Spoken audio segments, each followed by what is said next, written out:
Itanim mo na, kulang pa no? Nandun pa. Kasi dito, bala ko taniman din. Kaya lang baka anuhin ng gansa eh. Uy, grabe. Uy.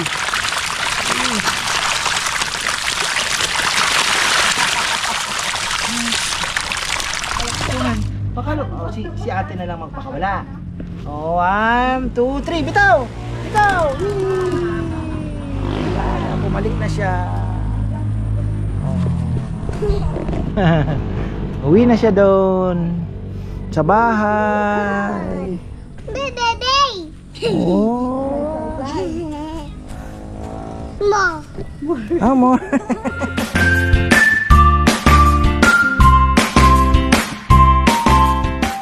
Ayan mga ka-farmer, isang magandang buhay. Sunday feels pa rin po ngayon tayo mga ka-farmer. Ibig sabihin ay ano pa rin, talagang dumadami na naman yung ating mga kaibigan. Maganda nung pati tawa-tawa tumutubo. Maganda nung natanggal yung damo talaga, pero talagang hindi mapigil, talagang kailangan po may maintenance. So ayan, tayo po ay andyan na si Esong, tapos si Nikki lang at si Kongkong ang nagpakita. Pinalinis na po ni Papa yan, pinalipat ng kaunti yung mga tinanim niya, inusog. Din tayong lechon ngayon. Sunday feels dito sa baba at Monday feels naman doon sa taas. Tingnan nyo, wala pa rin yung arayat. Bago na naman bagyo. Nilipat na.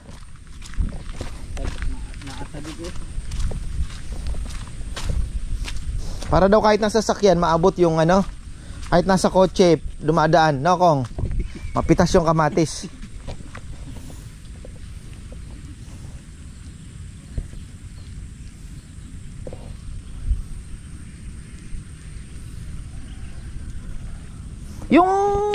Yung papaya. Itanim mo na, kulang pa no? Nandun pa. Kasi dito, bala ko taniman din. Kaya lang baka anuhin ng gansa eh. Kakainin po yan. Kinakain ba yung dahon ng gansa? Oo. Ganang topa ito. Anong ganang papaya? Nakakarating dito yung gansa eh. Bigla akong naisip, ganda sanang maglagay ng papaya doon. Pero yung nandun ko yan, lalagay natin doon sa gilid. Kuha ka ng pang ganon, kutsara.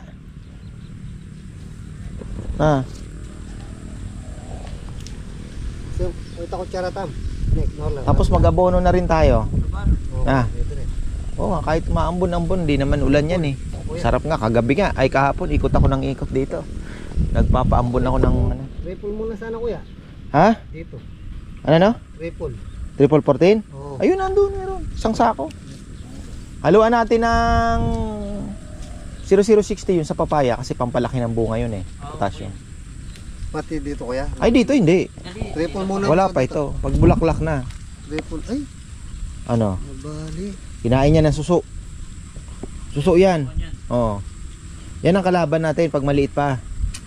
Yung suso.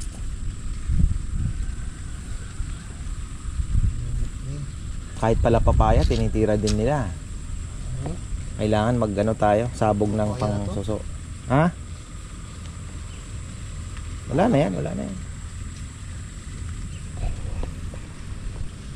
May kumakain din ng dahon ng ampalaya, no? Binubutas niya. Ito, Kong, tingnan mo. Ayan kinain, Ano kaya to? Suso din siguro to? Uod. Ha? Uod yan. Ito, may nakadikit. Ayun, laki. Buwisit na eh. Yun nakita ko dun sa kuya, kamatis. Kalalagay pa lang, nandyan na. Ang laki. Talaga naman Daming kalaban. Daming kalaban.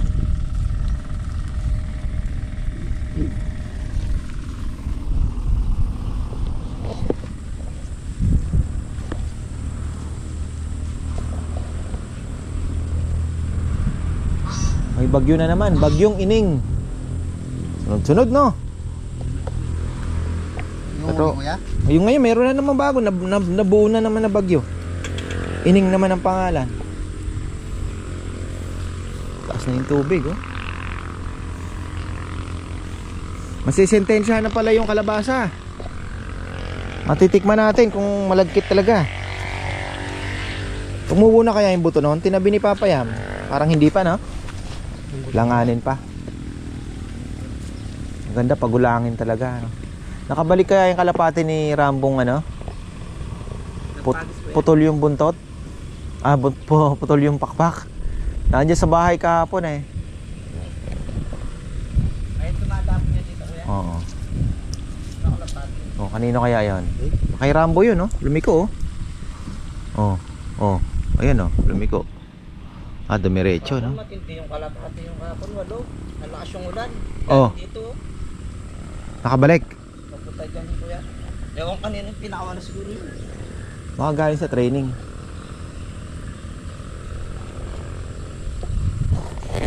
Ayan, kakabalik ko lang dahil naghatid po kay Chichi. Kumon. Isang oras lang yung kanyang klase. Pero ako naman ay umiikot. Sayang hindi pa ako nakapag-vlog, ano. Hindi ko dala yung ating camera. Umiikot po ako para bumili din ng, teka, pakita ko pala. Maliit na Magnum para sa mga langgam dyan sa tinataniman namin ng gulay. At bumili din ako ng ammonium sulfate. Ito magaling din magpa-green ito ng mura pa, mga ka-farmer. Dito pa pala yung ano natin ng kalapate. Ayan, oh, ammonium sulfate 2100. Kasi ito ay may may ammonia, mga ka-farmer. Yan. Yan ay magandang pang-green din ng mga halaman. So double purpose tayo. Pino na siya, mabilis matunaw. So mga ilang araw isasabugan natin yan uli. Tapos ito, ayan, oh. Itong nabili ko, medyo maliit pa. 35 pesos, mga ka-farmer. 35 pesos. Ito po ang ano ko sa inyo, sasabihin ko sa inyo. Advice ko lang, ano. Kung magtatanim kayo ng papaya, wag na po kayong kumuha sa buto. Kunyari nakakita kayo ng papaya malaki. Ayan, gandang kuhanan kanya ng bini. Kasi nadadaanan ko din yan, eh. Kuhanin mo, itabi mo yung buto. Kasi normally ganun, ano. Itabi mo yung buto, wag na po. Kasi sa totoo lang, bibigyan ko po kayo ng idea, ano. Eto, bago maging ganito ay 45 days na daw ata ito. More than dadalawang buwan. 2 months, sabihin mo na. Malaki ng kaunti. Hindi nyo pa malalaman kung babae o lalaki. Malalaman nyo po kung babae o lalaki pag naglabas na siya ng bunga, bulaklak o bunga ang ilalabas. Dito, sa dami po namin ng itinanim, wala pa po akong nakita na lalaki. So ano ang ibig sabihin? Ang time ay napaka-importante po, lalo na po sa paghahalaman, ano. Wala na po kayong magagawa pag lumabas na yung lalaki. Kundi putulin yun. Wag po kayong maniwala yung mga tinutusok-tusok, ewan ko. Pero sinubukan na po namin lahat. Meron din nagsasabi sa buto, doon ka sa ilalim kumuha. Ginawa na rin po namin yon. Kasi mahal po talaga itong buto ng papaya. Lalo na certified na tinatawag, ano. Pero ito naman garantisado, mga ka-farm. 99.9% babae yan. Mamumunga yan. So ang inaano ko is yung time, yung linagay mong fertilizer, yung effort mo. Iba ka mamaya tatlo lang ang tinanim mo o 5 piraso lalaki pa. So yun lang po ang aking maishishare. Tapos tandaan nyo po, ang malaking bunga nasa lupa yan. Pag magandang pagpataba ninyo, pag namulaklak na o malapit na mamunga, maglagay na po kayo ng potassium 0060 plus triple 14. Yun po ang advice. Malalaki naman po ang ibubunga yan. O kaya magbawas po kayo ng bunga. Babawasan po ninyo pag masyado marami. Isa pa yun sa ano. Kaya lang ako kasi nahayaan ko na lang. Hindi ko na po masyadong kinokontrol. Dahil unang-una wala din po akong time. Basta ako sabi ko, bahala na kayo dyan. Ang importante, pagka may makakain ka, Tapos mga bisita natin, pang atsara, pang ano, ay may naibibigay tayo. Yun naman po ang purpose ng aking pagtatanim. Pero kung gusto niyo talagang malaki, subukan po ninyo. Magbawas kayo, then alagaan nyo sa fertilizers, bawasan po ninyo yung bunga. Yun, makakapagpalaki kayo. So ayun po, no? Imagine 2 months, ano, ganito pa lang.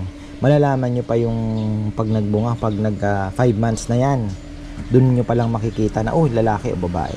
So, sayang po yung 4 na buwan, 5 buwan ninyo. So ayan, pinakita ko lang, ano, 25 pieces to. Sana wag naman makain ng gansa. Sana wag istorbohin po ng gansa. Sayang naman. 35 pesos po yun. Isang papaya lang po ang mapabungan ninyo. Bawi na kayo, 'di ba? Nasaan na kaya yung dalawa?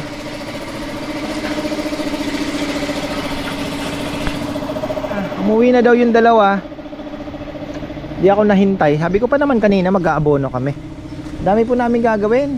Sayang yung time kasi ito, yung mga papaya, total sabi nila ang El Nino parating na po, no? So hindi ko na ini-expect na masisira pa yung mga papaya na yan, yung mga natira. Kasi nga magtatag-init, hindi na po yan mabubulok. At the same time maganda kasi nakakababa yung tubig pagka umuulan ng malakas. Hindi po naiipon yung tubig doon sa ibabaw, so bumababa. Hindi po basta-basta mabubulok yung ating mga papaya doon. Kaya maganda din magtanim ng papaya sa taron talaga. Yun nga lang, pag tag-init, you need to water. Yun naman po ang disadvantage naman nun. Tapos, ayun, ba't sila umuwi? Teka, sikasuhin ko muna yung mga kalapati ko niya. Ba't sila umuwi? Ito kailangan putulin niya. Tingnan nyo, nag-atovi tayo. Mas nag-green na siya. Tapos, 340 nung isang araw. After 7 days, pitikan na naman natin yan. Ammonium naman ang ilalagay natin. Tingnan natin. Ang goal natin, mapag-green ito ng magandang green. Ayan, o. Ang dami pong pwedeng ibigay na trabaho sa mga yan, eh. Kongkong, pwede pong pagbunutin ng habang kaunti pa lang yung mga damo. Ito, oh. Kasi pagka nag-resume yung construction, minsan kailangan po sila doon, yung mga side duties na pag-iiwanan. Yan, pakain na tayo ng hito na lang mga ka-farmer.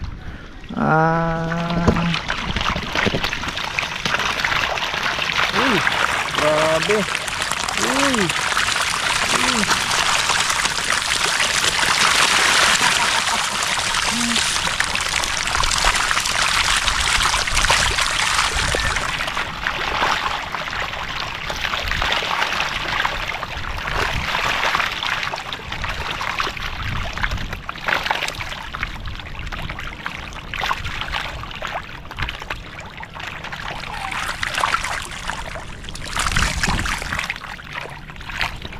Yan ang tilapia natin. Mga hito, okay, sold na. Ano, bagong bukas na naman. Ano lang natin, hindi naman ito ano dito, may plastic, naka-plastic siya. Kahit umulan, kahit nakasarado to.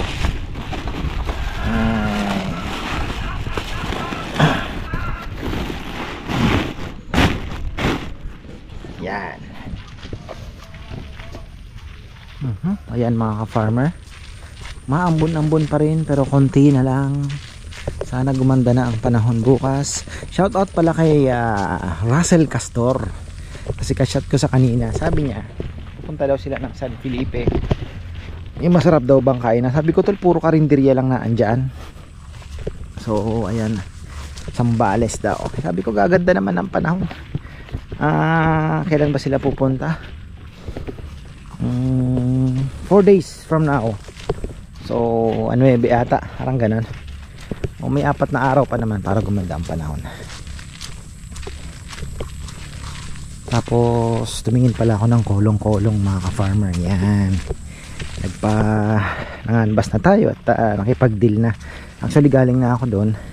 Tapos nagtingin-tingin ako sa mga pagawaan din. May iba akong nakachat, taga Bulacan. Mura din naman yun sa kanya. Nagpadagdag ako ng kaunti. Ayun, nabot ng 20 plus 21. Pero okay na yun.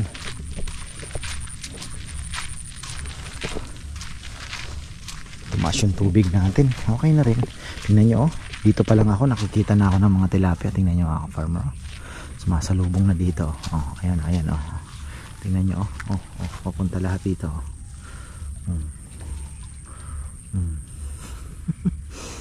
Nasanay kumakain ganyan. Pero pag hindi, nako, kahit batuhan nyo ng pagkain. Tinabi ni Rambo. Tapos ayan na yung ating mga bibi, pabo ay naandito na uli. Naandito na pala. So ayan na po sila, oh. Malalaki na. Nakaiwas na sa bulutong. Sana naman ay wag nang bulutungin. Ayan na po sila. Pakainin natin. Ayan, lalagyan naman ni Rambo ng Madre de Agua. Ay. May dala akong turmeric. Ilalagay ko din doon sa kainan nila. Ay, sa kalapate pala. Yung powder na hinahalo natin. Turmeric ba? Maganda din pala sa ating mga kalapatids yan.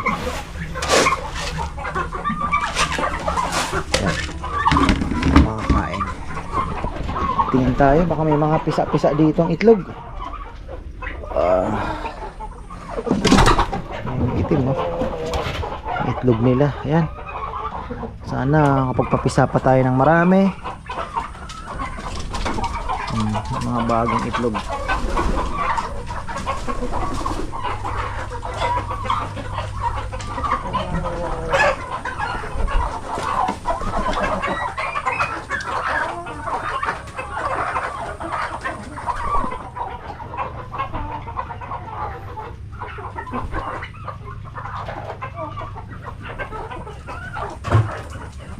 May nakita ko sa agribusiness, darag chicken. Di ko pa napanood ng full. Pero di ko alam kung paano ang marketing nila, Kasi ang darag po ay medyo maliit. Ba? Kakaganyan yan. Binaba eh. Lumalaban, no? Magaling. Matapang.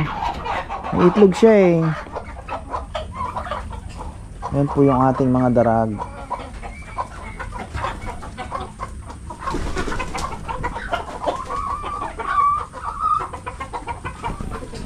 Mamaya babalikan natin yan at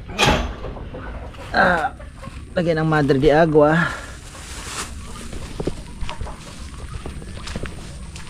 Chat pala si Ka-Farmer Anthony, nagtatanong kung kailan. Sabi ko Friday na para safe. At least safe sa kanya. Dito hindi natin alam, wala pa naman tayong order. I-checkin ko rin pala yung order natin kung meron tayong order ng Thursday or even tomorrow. Tapos ito, meron pala akong ibabalita. Nangihinayang ako sa bakuna kasi naghihintay ako ng sisiw. Wala pong napipisa gawa nung medyo ngayon, basa sila. Yung problema pa yung ating dito babasa, although may mga naglilimlim. Sayang po yung bakunang bibilhin ko. Bakunahan ko lang ay 6 ba yun o 5. Sabi ko bibili ako ng ilang sisiw pa para mabakunahan at malaki naman ang chance ang mapalaki. Nakita niyo naman po yung binakunahan na natin, nag-iisa doon. Yung iba doon namatay po sa baleleng yung mga kasama niya, pero siya nakasurvive dahil siya na lang naman yung natirang nabakunahan. So ayun, bukas darating at babakunahan natin yung mga sisiw para naman hindi po masayang yung ating bakuna, kasi 1,000 heads ang kayang bakunahan ng bibiling kong bakuna. Yun nga lang, medyo kasi ang sisiw po ang bentahan minsan 40 pesos lang yung mga maliliit, ayun, dinagdagan ko na para at least naman meron tayong pang katay-katay. Mga puti naman yun, yung iba puti. Yan, ito na po yung ating kalapate galing kay Joe Cruz. Ayan, search lang po sa Facebook. Magaganda yung mga kalapate niya. Ito yung Jimmy Gun. Ganda nito mga kapatid. Solid yan. Ayan, wow. Imbrek. Ganda. Huwag kayong magpapakain sa kalapati mga kaibigan. Pinapainom natin yan ng Jelly-Wang. Jelly-Wang mga ka-farmer. Victory Jelly-Wang. Ito naman si George. Ganda niyan. Laki nga lang. Napakalaki niya. Hindi kayang anuhin ang isang kamay. Ayan, oh, malaki po. Malaking kalapate. Tapos ang pinaris ko ay naglugon mga ka-farmer. Malamang sa malamang ipapadala din ni Joe Cruz yung kapartner nitong cartus din. Lakas lakas po nitong kalapating ito. Napakalakas po. Hindi mo mahirap paamuin. Mahirap po paamuhin yan. Pumipitik talaga. Oh, lakas. Mahirap paamuin yan. Ayan mga farmer. Napakalaki kalapate. Malaking kalapate. Kailangan ipares sa medyo maliit. At ito naman yung ating mga galing Bio Pigeon. Medyo minalas tayo at nalagasan tayo ng isa. Naiwan kong nakabukas ganyan. Hindi ko nailak ng maayos. Nandito na daw sila lahat sa baba kasi natukso yung pusa mga ka-farmer. Pumasok. Alam nila yung pasukan Talagang iba yung attraction sa pusa ng ibon. Ayun. Pinapaikain natin ay Gallimax. Parang ayaw nyo galawin Nahaluan ko kasi sana ng safflower. Sabi ko paubos ko na lang muna yung Gallimax. Ay, hindi na pala Gallimax to. Integra 3 pala ito. Integra 3. Hindi na Gallimax to. Integra 3. Tingnan natin kung kakainin nila yung may safflower. Ayan gusto nila yung may safflower. Lang talagang nasasayang. Sabi ko nga mag-alaga ako dito. Yung manok ni Rowan, pwede kong ilagay na dito. At ang dami pong nalalaglag. Tumutubo na yung iba. Hanggang ngayon hindi ko pa po mapagdesisyonan kung anong gagawin ko. Papagawa ko kay Junjun kung dito ba. Pero mas komportable na ako kung doon naman sana. Titingnan na lang natin kahit pang breeder lang muna. Yung flyers naman kaya naman itiis muna yan doon. Tingnan na lang natin. May pugad pala ako ilalagay dito. Maambon-ambon bantay ko. Ayan kaya lang ito talagang malupit din sa mga bibi, gansa. Parang marjo talaga.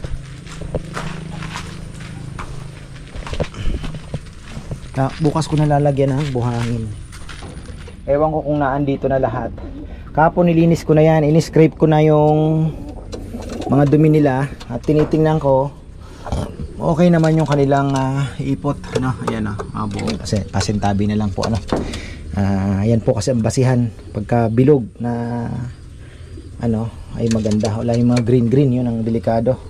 So ayan okay naman. Tapos ito yung ating mga inakay. May bulutong yan pero tinatanggal ko na yan. Ito inakay. Mga dilaw po ang singsing. Inakay naka-celso cup nga yan galing kay Jomar yung yan, yung singsing. Klasiko. Ayan naka-celso cup yan. Ayun. Ayan. Yung mga dilaw na singsing. Kulay green yan po yung mga Bio Pigeon naman yan. Ito green. Bio Pigeon. Ay. May halak ka. Halos magagaling na po ito. Minsan may konting one eye cold pero dalawang capsule lang wala na sila. Ito may pinapainom din ako dito 5 in 1 7 in 1 pala ito. Alang medyo malaki pagka sa young bird man nahihirapan sila yun lalagyan mo pa ng konting tubig kompleto na ito yung mga magagaling natin yan. Ito si Bio Pigeon mga farmer ang ganda uy masyadong ayan favorite natin ito stock banrit. Sana naman ay pumalo. Sana naman ay pumalo. Pinakawalan sa malayo, bumalik. Ayan. So, i-training natin sila ng pakonti-konti. Bala kong bitawan uli sa dam. Repeat again. So, hanggang sa makabisado nila. Tapos doon, palayo na tayo papuntang Cabiao. Tingnan natin kung hanggang saan naabuti ng 10 ito. Ayan mga ka-farmer, share ko lang. Madre de Agua loves the rainy season. Ayan po, tingnan nyo naman. Hindi ka na makapasok doon sa loob, ano. Grabe ang kapalo. Tingnan nyo, oh. Talagang love na love nila ang rainy season. Kaya lang, ingat-ingat tayo sa langgam. Wish it. Agat na naman ako. Ito tayo. Yan, talagang gustong gusto po nila ang rainy season. Dati, talagang ewan ko, sa pangalan niya rin siguro, no? Diba? Mother of Water, Madre de Agua. Ayan. Putol-putol lang.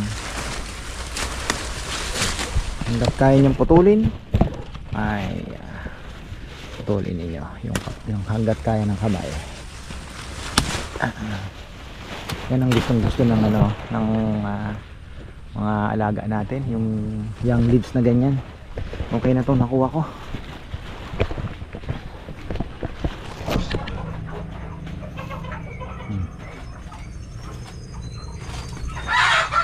Di pa tayo nagtatapos dahil 01 may promise ako sa kanya, ikukuha ko siya ng kalapati at siya ang magpapakawala. Pero bago yan, pakainin muna natin yung mga hito natin. Malapit na tayo Paano kaya ang harvest nito? Ayun o, yan naman yung makulit nito. Ang harvest nito ay ano kaya?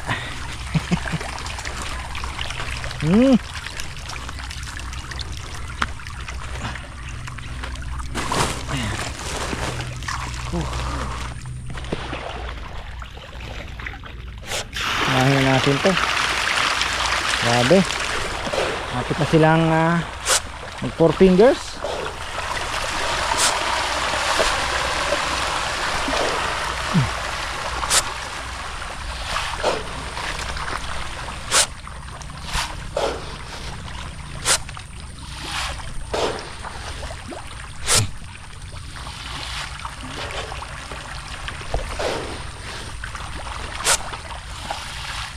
Natin sa gitna para lahat makakain.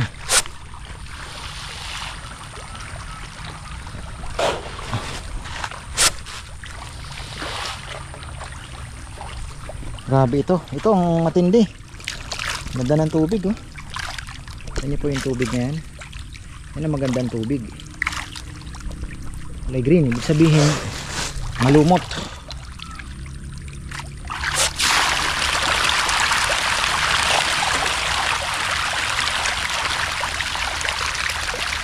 Minsan, alam nyo, pag wala kayong kontrol sa pagpapakain ng isda, maawa kayo parang gusto nyo buhusan lang ng buhusan. Kasi nga, ang isda po, lalo na dyan, tilapia, ang masasabi nyo, walang kabusugan mga ka-farmer. Sige, bira.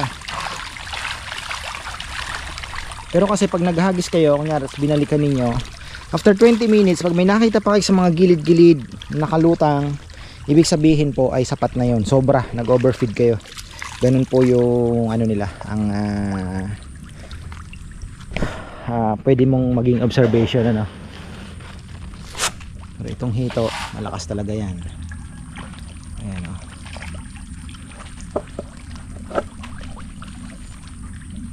So lahat ng ibon natin nasa loob na. Kukuha ko ng isa sa lubong kay Rowan. Tapos bukas magkakaroon tayo ng bibi. Abangan nyo kung gaano karami in order ko para sa mga marami kasi tayong tropa, mga farmer, mga kaibigan ba. Sabi ko nga, ito pong pagpa-farming ay isa sa pinaka sabihin nyo ng reward sa inyo ay yung may maibigay kayo sa mga kaibigan. Napakaganda pong pakiramdam, yung proud ka, ibig sabihin, no? Pagka parang napaka-satisfying ng pakiramdam, yung tipong may bumisita sa'yo, may maipauwi ka man lang na part of the farm, ano? Tanim, gulay, even alaga ninyo, no? So ayun po. At ayun, naisipan ko nga, sabi ko kanina, masyado pong sayang naman yung yung bakuna. Ilan lang po ang babakunahan. Bukas magbabakuna tayo. Sana dumating ng maaga yung ating rider kasi medyo galing pa po ng Bulacan actually. Hinanap ko lang yung dikit-dikit kasi yung iba 12 pieces lang. At yung isa naman 14 at yung isa ay basta umabot ng 40 plus. Mura lang naman po yung sisiw, inabot lang naman ng almost 2,000. At least po marami tayong mapapalaki na pangkatay. Yun po ang aking objective. Sana ay God willing mapasurvive natin, makasurvive sila, mapalaki natin ng maayos. Pagkain naman wala namang problema mga ka-farmer. Marami tayong mais dyan, makukuha pa. May kachat na ako sa talugtog. Kung hindi man natin makuha yun, may feeds naman na kapresyo din ng mais na makukuha. So okay na yon. At the same time, yung mga scrap natin dito sa bahay, yung mga tira-tirang kanin po, hindi na maiwasan yon. So at least may pupuntahan, no? Magiging pagkain din ulit. Ayun lang, talagang kasama yan mga tirang pagkain kasi hindi na pwedeng hindi magsayang si Papa ng marami-rami dahil yung mga boys nag-aalmusal. Pagka minsan hindi sosobra yung sinaing, ayun, doon nadidisgrasya. Tapos yung sinangag sosobra, minsan yung iba hindi kakain. Sarap pa kainin, i-enjoy kayo.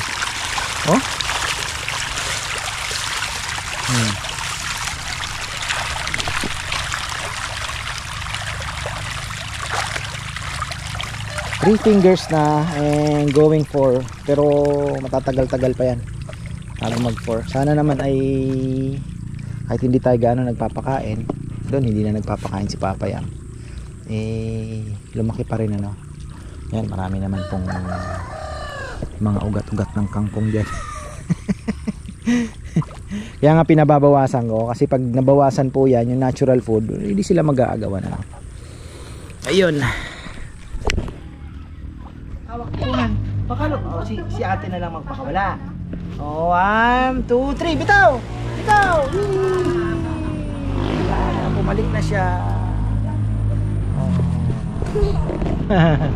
Uwi na siya doon sa bahay.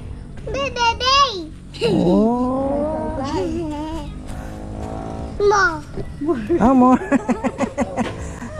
Dapat pala kukunin ko yung kulungan Ayan ayan, ikot-ikot siya ayun doon uwi na yan. Uwi na. Wala na, umuwi na. Ayan mga ka-farmer. Tapos na tayo. At ayun, expected naman natin na magiging maganda na ang panahon. Bukas palayo na yung mga bagyo. Mga bagyo dahil napakarami po sunod-sunod. Nakita na natin yung bundok. Makapagpatuloy na ating daddy. Gusto mo dalawa? Daddy. Ayan mga ka-farmer, hanggang dito na lang po at magandang buhay.